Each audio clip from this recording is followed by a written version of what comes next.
Le pouvoir de la pensée positive. Dans un petit temple caché au milieu des montagnes de bambou, vivait un jeune moine nommé Ren. Il était silencieux, observateur, et restait souvent à méditer jusqu'à ce que le dernier rayon de soleil se dissolve entre les feuilles. Malgré sa dévotion, son visage reflétait un nuage persistant de doute. « Maître » demanda-t-il un après-midi en balayant le sentier de pierre, « pourquoi certaines pensées me font sentir léger comme une plume, tandis que d'autres m'attachent comme des chaînes ?» Le maître Srin, un vieil homme au regard profond, fit une pause. Puis, sans répondre, il se dirigea lentement vers le jardin et arracha une herbe sèche du sol. « Viens, plante cette graine », dit-il en lui tendant une minuscule graine noire. « Mais c'est mort, ça ?» demanda Ren, surpris. « Plante-la simplement », répondit le maître avec un sourire serein. Ren obéit. Il creusa un petit trou, enterra la graine et arrosa la terre avec de l'eau fraîche de la source. « Maintenant, dit Srin chaque matin, viens ici et parle à la graine comme si elle fleurissait déjà. Mais que tes paroles ne viennent pas seulement de ta bouche, mais de ton cœur. » Ren s'inclina, encore sans tout comprendre, et ainsi commença son rituel quotidien. Jour après jour, il parlait tendrement aux morceaux de terre, imaginant une fleur pousser depuis l'invisible. Ce que Ren ne savait pas, c'est que la graine n'était pas une plante. C'était lui. Chaque aube, Ren marchait pieds nus jusqu'à l'endroit où il avait planté la graine. Il s'asseyait en silence, respirait profondément, puis commençait à parler.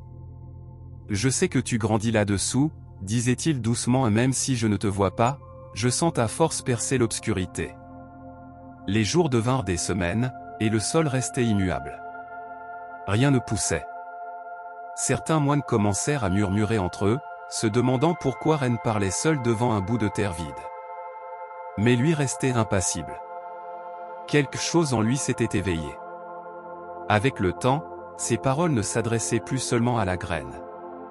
Elles étaient pour lui-même, pour cette part oubliée de son âme qui avait aussi besoin de germer. Il commença à parler de gratitude, d'espoir, de beauté, même sans signe visible de changement. Aujourd'hui le ciel est couvert, mais la graine est toujours vivante. Comme ma foi, murmurait-il, non parce que je vois le soleil, mais parce que je sais qu'il existe. Un jour, alors qu'il parlait, il sentit que quelque chose avait changé. Pas dans la terre, mais en lui. Il n'attendait plus qu'une plante fleurisse. Il attendait de fleurir lui-même. Et le miracle commença, lentement. Ren commença à remarquer de petits changements dans son quotidien. Il ne se levait plus avec lourdeur, ni ne traînait des pensées grises comme des ombres collées à ses pas. Il se sentait plus léger, plus présent. Les paroles qu'il adressait chaque matin à la graine, sans le savoir, arrosaient son esprit. « Tu es fort, disait-il à la terre, même si personne ne le voit, tu grandis. » Et cette même phrase résonnait en écho dans son cœur. Les autres moines, intrigués, commencèrent à l'observer avec plus d'attention. Le jeune homme, autrefois réservé et douteux, souriait maintenant avec ses yeux, et écoutait avec une calme qui enveloppait. Son silence n'était pas vide, c'était la paix. Un après-midi, le maître Srin s'approcha de lui alors qu'il méditait sous un cerisier. « Que as-tu appris de cette graine qui ne pousse pas encore ?» lui demanda-t-il d'une voix douce. Ren ouvrit les yeux, sans surprise. « Que toute floraison ne se voit pas. Mais elle se ressent, répondit-il, que lorsque je prends soin de ce que je pense, je prends soin de ce que je suis. La fleur n'est pas encore née dans la terre, mais elle est née en moi. » Le maître acquiesça lentement. Le pouvoir de la pensée positive n'est pas de transformer le monde en ce que tu désires, dit-il, c'est transformer ton regard en un regard capable de voir l'invisible. Le lendemain, tandis que les autres ramassaient du bois ou préparaient le riz, Ren marcha vers le jardin avec un sourire serein. Il n'avait plus besoin de parler à la graine. Il lui suffisait d'être là. Sa présence suffisait. Une brise chaude effleura son visage alors qu'il s'asseyait, et pour la première fois, au lieu de paroles, il laissa le silence parler pour lui. Il ferma les yeux et sentit que les pensées positives n'étaient plus un effort, mais un état naturel. « Merci », pensa-t-il sans le dire à voix haute, merci de m'avoir appris que l'invisible est ce qu'il y a de plus réel. Et alors il se rappela quelque chose que le maître avait dit un jour. Là où tu poses ton attention, tu poses ton énergie. Là où tu poses ton énergie, tu crées la vie. Il comprit alors que son esprit, comme le jardin, pouvait se remplir de mauvaises herbes s'il n'était pas cultivé. Le jugement, le doute, la plainte, étaient aussi des graines. Mais maintenant, Ren choisissait ce qu'il voulait planter. Non pas pour nier la réalité, mais pour l'accompagner de lumière. Et c'est là, à cet instant même de gratitude silencieuse, qu'un petit bourgeon vert sortit de la terre. Ce n'était pas une fleur éclatante ni une plante majestueuse. C'était à peine une ligne de vie, tremblant au vent. Mais en elle, Ren vit refléter tout son cheminement. Ren observa le petit bourgeon comme s'il était le plus grand trésor du monde. Pas pour ce qu'il était, mais pour tout ce qu'il représentait. Il n'y avait pas de magie dans cette feuille verte, ni de miracle apparent. Juste de la constance, de la foi et de la présence. Le maître Srin apparut derrière lui, marchant si légèrement que les feuilles sèches à peine craquaient. « Que vois-tu » demanda-t-il. Ren sourit sans détourner le regard du bourgeon.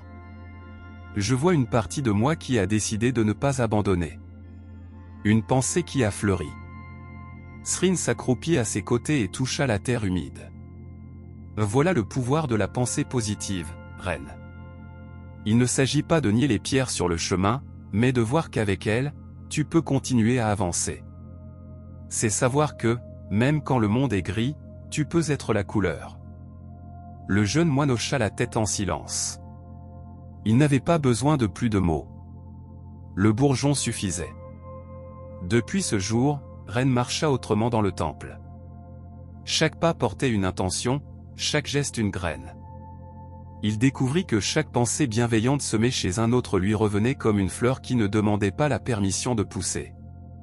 Et il comprit que la pensée positive n'était pas une idée joyeuse. C'était une façon de vivre. Le murmure du bourgeon commença à se répandre parmi les moines, non pas à cause de sa taille qui restait petite mais à cause du changement visible en Ren. Certains s'approchaient par curiosité, d'autres par besoin. Un à un, ils commencèrent à lui demander ce qu'il faisait là chaque jour. Ren ne parlait pas avec prétention. Il partageait simplement ce qu'il avait appris.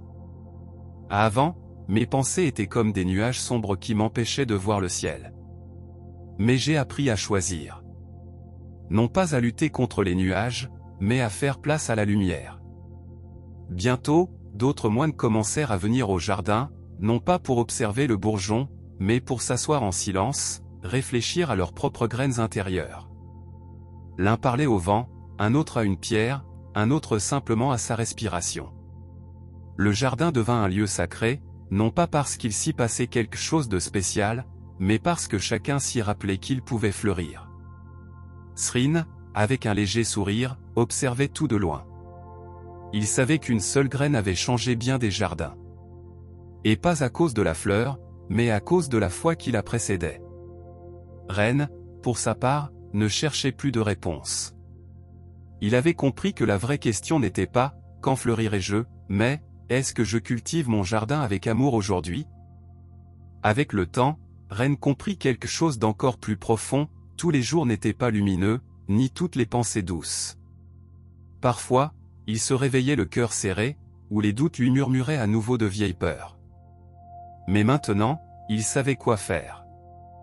Il ne fuyait pas. Il ne se culpabilisait pas. Il revenait simplement à son jardin. Il s'asseyait devant le bourgeon et qui avait désormais de petites feuilles solides et respirait calmement.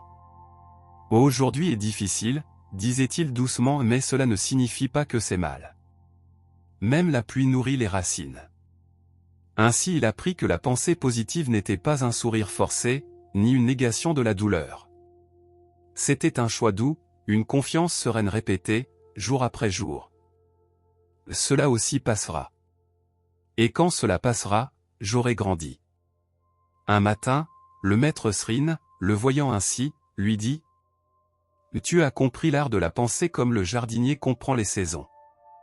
Il ne presse pas la fleur. Il fait juste confiance à la graine. Et Reine, sans rien dire, inclina la tête. Il savait que ce jardin, celui de son esprit et de son âme, était déjà fertile. Parce qu'il avait appris à prendre soin de l'invisible. Et l'invisible, c'était ce qui fleurissait le plus. Le bourgeon, qui il y a quelque temps n'était qu'un murmure dans la terre, s'élevait maintenant avec vigueur, ses feuilles, brillantes et solides, célébraient la force cachée qui le portait. Reine s'agenouilla devant la plante, le cœur rempli de gratitude. Merci, murmura-t-il, merci de m'avoir montré que ce qui est le plus puissant fleurit dans le silence de l'esprit. Le maître Srin apparut à ses côtés, posant une main chaude sur son épaule. Tu as bien appris, Reine, dit-il doucement, la pensée positive n'est pas un tour de magie, mais une pratique quotidienne, aussi simple et profonde que d'arroser une graine avec attention. Reine contempla tout le jardin, où chaque recoin portait la trace de sa propre transformation. Il sut alors que chaque graine qu'il planterait dans son cœur, chaque parole gentille, chaque désir de lumière apporterait du fruit, même si le monde ne le remarquait pas. Il marcha lentement, laissant la brise caresser son visage, portant avec elle la promesse de nouveaux bourgeons, en lui, chez les autres, et dans chaque geste né de la foi sereine. Et tandis que le soleil se couchait, Reine comprit la dernière leçon. Le pouvoir de la pensée positive ne réside pas dans le changement de l'univers, mais dans le fait de cultiver, depuis le silence, la graine de la paix intérieure.